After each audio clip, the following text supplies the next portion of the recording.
Olá, meus irmãos. A paz do Mestre Jesus esteja com todos vocês. Que Deus abençoe quem me ouve e que o Senhor Deus Todo-Poderoso possa se fazer presente nessa palavra e manifestar a tua graça e o teu amor exibida na pessoa de Jesus Cristo, mais uma vez, a palavra encarnada, e que ele possa nos fortalecer para essa longa estrada. Como que está o coração, meu irmão? Como que está o coração, minha irmã? Creio que cada vez mais firme, mais pulsante e cheio de vida, cheio de energia para correr atrás dos seus sonhos, para poder servir ao próximo e para poder fortalecer aquele que está caído. Nessa estrada, quando fazemos isso, somos honrados para o Senhor. Honre o Senhor e Ele te honrará. Fecha, abre, aliás, nem precisa abrir. O texto hoje para nossa breve reflexão, para nossa breve conversa, encontra-se na Epístola de Paulo aos Romanos. Quero ler com vocês o capítulo 6, a partir do verso 12, para aquilo que o Senhor quer falar conosco hoje.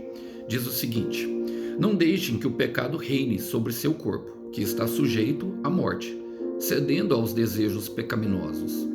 Não deixe que nenhuma parte do seu corpo se torne instrumento do mal para servir o pecado, mas em vez disso entreguem-se inteiramente a Deus, pois vocês estavam mortos e agora têm nova vida. Portanto, ofereçam seu corpo instrumento para fazer o que é certo, para a glória de Deus. O pecado não é mais o seu senhor, pois vocês já não vivem sob a lei, mas sob a graça de Deus. Glória a Deus.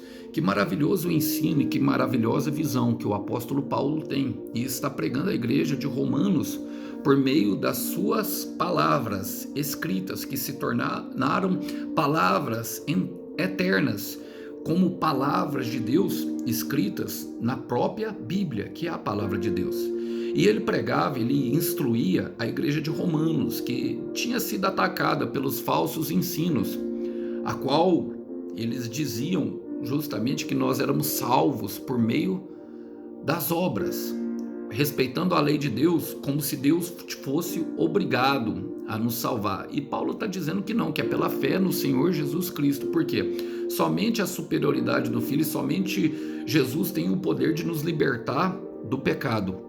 E isso é algo que é feito durante essa estrada da vida, essa caminhada aqui. Mediante isso eu quero trazer as aplicações pertinentes a esse texto. Paulo começa falando no versículo 12. Ele diz assim: não deixe que o pecado reine sobre o seu corpo, que está sujeito à morte, cedendo aos desejos pecaminosos. O Senhor nos deu uma luta digna, não é verdade, irmãos? Uma luta muito complicada. Por quê? Porque o nosso corpo é o terreno fértil para o pecado. Eu quero repetir, conforme Paulo está falando, o nosso corpo é o terreno fértil para o pecado. E embora nós tenhamos aceitado Jesus, o nosso espírito ainda reside nessa carne. E Paulo fala: não deixe que o pecado reine. A intenção do pecado é reinar. E Satanás assumiu o controle para ele vir para ele roubar, matar e destruir toda a nossa vida, inclusive a espiritual, irmãos. Essa é a intenção, o pecado reinar, causar domínio, reinar fala de governo. E como ele fala isso? Ele fala cedendo, por meio da cessão. Nós cedemos aos desejos pecaminosos. Irmãos, nós cedemos aos desejos pecaminosos quando nós praticamos o pensamento, mas nasce através de um pensamento. E esse corpo já está condenado à morte. E essa luta é justamente para mostrar que somos dignos de receber o outro corpo. Por isso Deus nos deu a vida, para a valorização. Então há uma guerra dentro de nós, irmãos. E Paulo continua falando ali na frente. Ele fala assim: o bem que eu não quero fazer, este eu faço. Ali do versículo 15 ao 19 de Romanos 7. O bem que eu quero fazer, esse eu não faço, mas o mal que eu não quero fazer, esse eu faço. E eu creio que isso é muito vivo dentro de nós, porque quem já se deparou na luta contra o pecado chegou justamente nesse momento de não querer fazer alguma coisa, meu irmão, e acabar cometendo. Por quê? Porque o pecado exerce domínio.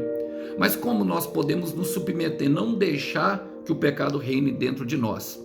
Irmão, ele fala, eu quero ler com vocês aqui, Romanos 7, versículo 24, ele fala: como sou miserável, quem me libertará deste corpo mortal dominado pelo pecado? Graças a Deus, a resposta está em Senhor Jesus Cristo, nosso Senhor. está justamente no senhorio a qual nós estamos submetidos, irmão. Somente Jesus tem o poder de libertar. Quem já chegou nesse momento já vivenciou essa guerra dentro de não querer sucumbir, mas de tanto tentar, acabava sucumbindo. E esse é justamente o momento a qual o próprio Senhor Jesus passou. A palavra fala que ele é o nosso sumo sacerdote, ele se compadece, irmão, disso. Então devemos estar ligados na videira. Em Mateus 26, no jardim do Getsêmani, Jesus estava ali, sabe? Jesus estava ali justamente orando, e ele estava ali orando, e no versículo 37 e 38, ele enfrentou essa luta justamente contra o pecado, irmão. Ele foi, chamou os 3 discípulos e estavam ali. O espírito estava pronto, mas a carne era fraca. E Jesus viveu, habitou nessa carne. E fala assim, ó, no versículo 37, levou ele Pedro e 2 filhos de Zebedeu, Tiago e João, e começou a sentir angústia e tristeza. Nessa luta contra o pecado, irmãos, é uma guerra espiritual. Nem sempre a angústia e a tristeza, a palavra fala de muita angústia. Eu chego a ousar falar que o Senhor Jesus se sentiu deprimido, irmão, de tanta tristeza. O que é a depressão, irmão? É uma tristeza que nós não explicamos de onde ela vem. A nossa alma se entristece até a morte. Ele chega a falar, minha alma está entristecida até a morte, nos outros evangelhos. Então ele fala assim para eles, justamente no versículo 38. Então lhes disse, minha alma está cheia de tristeza, a ponto de morrer. Fiquem aqui e vigiem comigo. Como que ele venceu isso, irmão? Ele orou 3 vezes, a palavra falou, até ele se fortalecer, até ele encontrar. Por quê? Porque há uma guerra, irmão, há uma resistência sendo feita pelo pecador. O nosso corpo quer pecar, mas o nosso espírito quer caminhar, e essa guerra, ela é real dentro de nós e vive. E o Senhor Jesus viveu e nos ensinou. É por meio da oração e da vigilância que nós vencemos essa guerra. Paulo continua falando, não deixem nenhuma de parte do seu corpo se torne instrumento do mal para servir o pecado. E aqui entra a questão da vigilância, irmão. É aqui que entra a questão da vigilância. Para não ceder ao pecado é a oração, mas a vigilância entra justamente pertinente. Porque, irmão, nesse conflito interno, um pequeno vacilo pode ser mortal. Olha o que Paulo fala, não deixe que nenhuma parte, nem o seu dedinho, na hora de apontar para os irmãos. O Senhor Jesus, naquele momento, ele orou ao Senhor, falou assim, ó, se for possível, livra desse cálice. A tristeza dele era tão grande que ele queria desistir, irmão. Quem nunca sentiu vontade de desistir do chamado? Quem nunca sentiu vontade de desistir até mesmo das pessoas que amam por tamanha tristeza? Quem nunca sentiu vontade de desistir dessa caminhada na beira do precipício, meu irmão? Todos pensam em suicídio, eu não julgo, porque eu já passei por isso muitas vezes. Não julgo mesmo. Mas a grande verdade é que nós devemos vigiar para que isso não cresça dentro de nós. O Senhor Jesus levava os nossos pecados e, irmãos, isso é real. Olha, não deixe que nenhuma parte se torne instrumento do mal. Uma gota de mentira, um rio de maldade. Eu quero repetir. Uma gota de mentira, um rio de maldade. Agora, um pequeno vacilo, meu irmão, pode ser mortal. Pode não ter volta. E essa é uma verdade que as Escrituras nos trazem. Efésios 4, versículo 26 e 27, o próprio Paulo nos ensina a igreja de Efésios, ensina a nós. Ele fala, quando estiverem irados, não pequem alimentando o seu próprio rancor.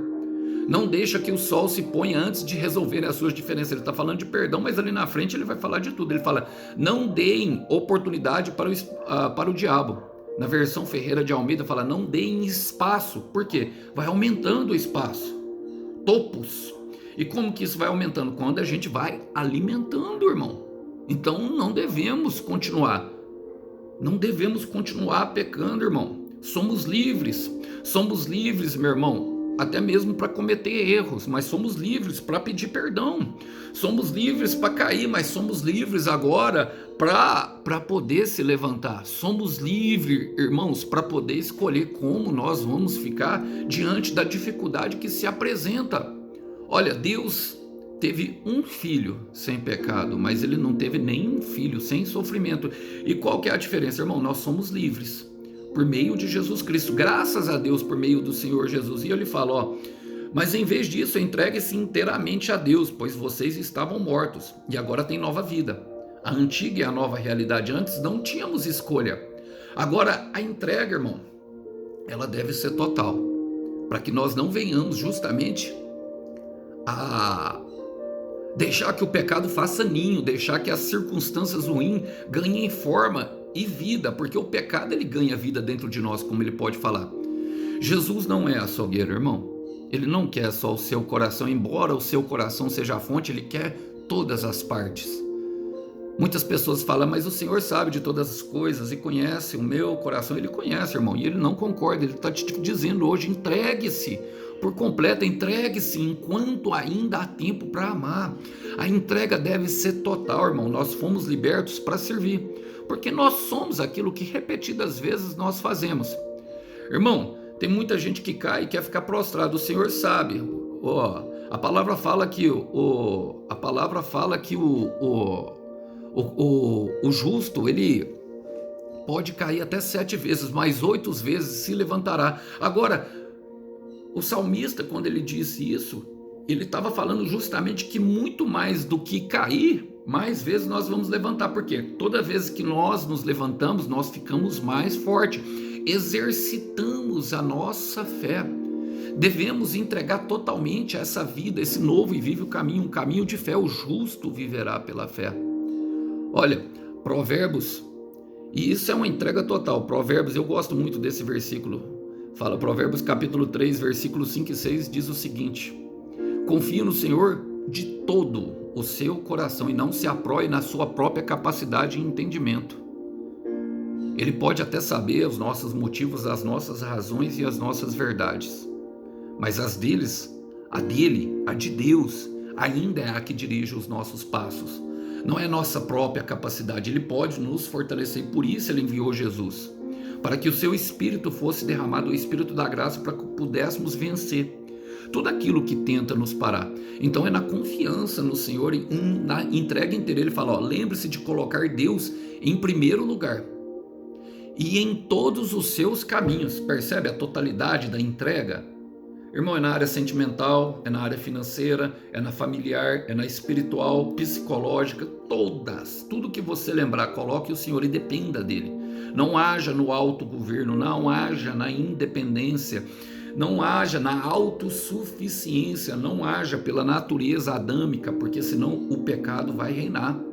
Ele fala, ele guiará os seus passos e você andará pelo caminho certo. Quem quer andar aí, meu irmão, sem tropeçar? Quem quer andar e chegar nesse lugar aonde não tenhamos mais medo de cair, aonde a vida seja leve e aonde possamos desfrutar de algo melhor? Irmãos, olha, mesmo que estejamos em Jesus e pecamos, precisamos entender que toda vez que pecamos, retrocedemos. E toda vez que avançamos sem pecar, nós avançamos. E nós devemos utilizar a graça para isso, irmão. Não para nos manter num lugar de mediocridade, mas para andar em avanço, andar pelo caminho certo. A graça de Deus está disponível para isso. Por isso Paulo continua falando. Olha o que ele fala. Portanto, ofereçam seu corpo como instrumento para fazer o que é certo para a glória de Deus. Por que o corpo, irmão? Porque o corpo é o terreno fértil para o pecado, como eu disse. Então, a entrega, irmão, além dela ser total, ela é uma oferta e é voluntária. Deus não vai te forçar. Olha o que Paulo fala. Portanto, ofereçam seu corpo como instrumento para fazer o que é certo, para a glória de Deus. Agora, muitas pessoas tentam fazer da sua própria forma, irmão, do seu próprio jeito. E isso é justamente o que Deus não quer, irmão. É isso justamente que Deus não quer que nós venhamos a fazer. Ele quer instruir nós, ensinar e aconselhar para que os nossos caminhos sejam de sucesso. E isso fala da obediência. Mas ele não vai forçar, irmão. E essa é a diferença entre o nosso Deus e Satanás. Satanás te governa por meio do pecado, irmão. A hora que vai tomando conta, a gente vê que a gente não consegue. E a gente vê que aquele caminho é de morte. Por quê? Porque o bem que eu quero fazer eu não faço, e o mal que eu não quero fazer, esse eu faço. Agora, como eu faço alguma coisa que eu não quero? Porque eu estou sendo governado por uma força muito maior do que a minha. E essa oferta ela é voluntária, tem que ser espontânea, irmão. É uma oferta, é um sacrifício. Agora Deus honra aqueles que o honram. Ele honra aqueles que se ofertam voluntariamente. Em 2 Coríntios, capítulo 9, versículo 7, a palavra fala que Deus ama quem dá com alegria. Dar é doar. Ele nos chamou para uma mentalidade doadora. E não uma mentalidade parasita, irmão. Para uma mentalidade de generosidade, como ele. 2 Coríntios 9, 7, ele ama quem dá com alegria. Irmãos, quero ler com vocês justamente uma passagem do Senhor Jesus sobre essa questão de oferta. Aqui fala financeiro, irmão, mas eu já disse para vocês, as ofertas, elas são em todas as áreas. Então oferte tudo que você pode. Olha, Lucas capítulo 21, do versículo 1 ao 4, fala o seguinte, quando Jesus estava no templo, observava os ricos colocarem suas ofertas na caixa de ofertas. Percebe que Jesus está olhando o que nós ofertamos? Ele está de olho, irmão. Então uma viúva pobre deu somente 2 moedinhas de cobre. Diante disso, Jesus disse, eu afirmo a vocês que essa viúva pobre deu mais do que todos os outros, pois eles deram um pouco do que lhe sobrava, porém ela, na sua pobreza, deu tudo o que tinha para viver. Jesus observa, irmão, quem está dando. Jesus observa exatamente o que a gente está fazendo. Jesus observa, os seus olhos estavam atentos, observava.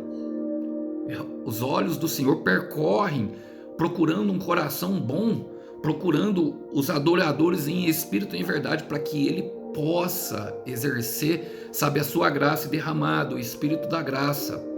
Então, não se engane, irmão, não se engane. Logicamente nós estamos falando de corpo, mas eu quero abranger esse princípio para todas as áreas da nossa vida, irmão.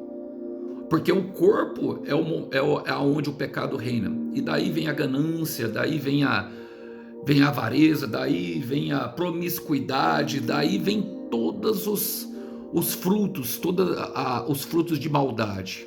Mentira, inveja, trapaça, uma vida entregue às drogas, tudo, irmão, tudo. Olha, e no versículo 14, para acabar, porque ele fala, o pecado não é mais o seu senhor. Lembra que eu te falei que nós não estamos livres totalmente? Porque há um senhorio, irmão. Ele fala assim, pois vocês já não vivem sob a lei, mas sob a graça de Deus. E a graça é um favor imerecido. Nós não podemos, já de fato, merecer ele. É gratuito e imerecido. Mas a graça, meu irmão, deve dominar essa nova realidade de vida. É a graça que deve dominar essa nova realidade para os que vivem em Cristo. Para os que vivem em Cristo. Nós fomos libertos para servir. E quando praticamos essa liberdade, irmão, mais livres seremos. Eu quero repetir. Quando praticamos essa liberdade, mais livre nós seremos. Eu estou pregando aqui para alguém que está com dúvida. Que tem até, sabe, desejado ser livre, mas que não consegue. Por quê, meu irmão? Porque fica parado.